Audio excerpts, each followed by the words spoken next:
amigos, soy Sonia Monroy y bienvenidos a su programa Sonia en Hollywood. Permítanme que les presente a quien siempre va a estar acompañándome todas las noches y él es Salvaje. Salvaje, saluda. Hola, hola, hola, hola. Y así es como comienza Sonia en Hollywood.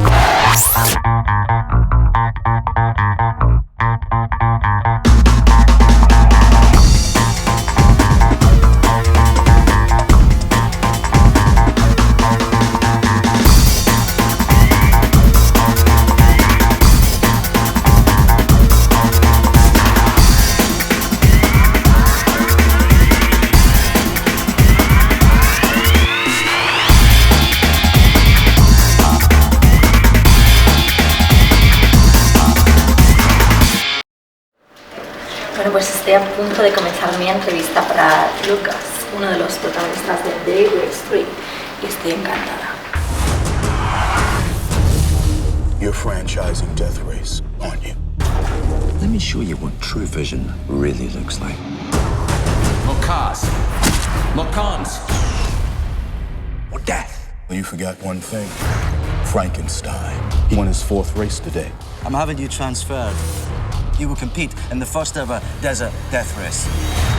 You're gonna have a tough time losing in this car. I win one more race, I'm free. I got your back. This all starts and ends with you. Set the lights. Welcome to the highest stakes death race yet.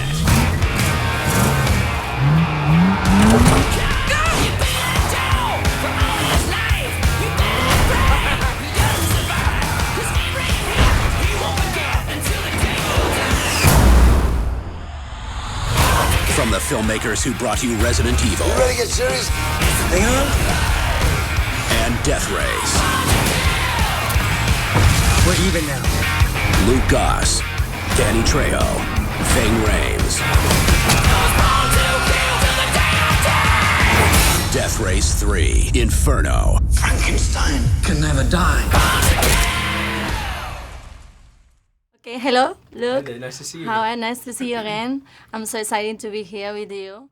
And what we can see in the third part of this movie that we didn't see in the other two? I think this movie just gets bigger as far as we're shooting in Africa now.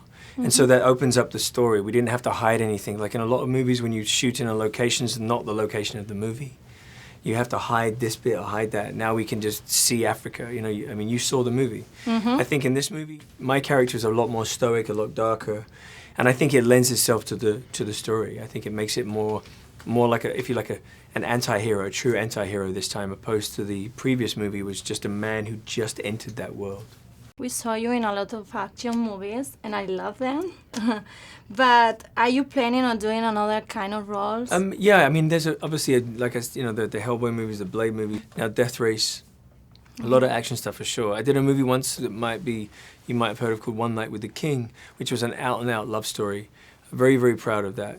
Yeah, sure, I'm going to look for some more thrillers now, not always driven by physicality. And also might be romantic or period pieces. I'm also directing this year, so yeah, I'm just trying to keep spreading my wings as much as I can, as long as the industry will have me do that. In this movie, you are rising for your freedom, but in real life, what do you will rise for? I think I'm trying to do the right things for the people I care about. You know, the character Katrina, the character played by Danny Trejo, Goldstein, I think List, played by Fred.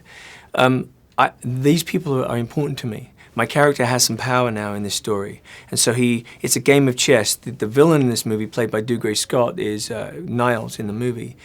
He and I are playing chess. He doesn't know we're playing chess, but we are. And I think his actions now are driven by his love of the people within that story and his friends. He wants to keep them safe, even if he has to give his own life.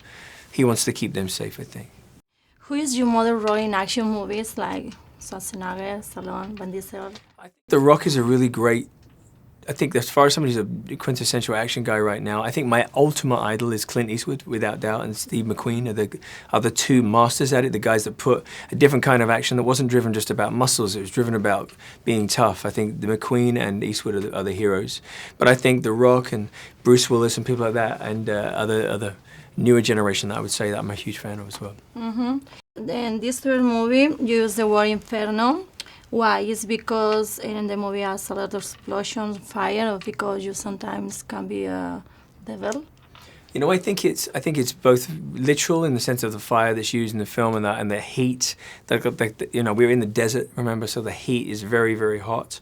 We're driving within that heat. But then the metaphor is a great fire burning within Frankenstein this time. He has a fire in here, and he has something he wants to achieve. So I think it's both the setting of the movie, primarily the desert, and also the fire that burns within Frankenstein's character. In this movie, we can see a lot of beautiful women, sexy women, but what is the first thing that caught you interest from a woman? Because I want to know this.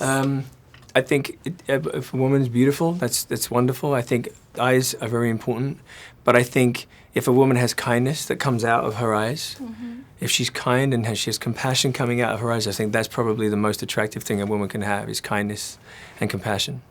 You made me nervous. You make me nervous. No, you made me nervous. Too pretty, look at you.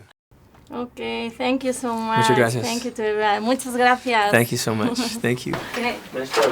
Oh my God, I'm so nervous, you know. I'm going to remember you forever because this is my first interview in English. No, you know? you told me yesterday, so thank you so much. I hope it wasn't too painful. Death Race 3.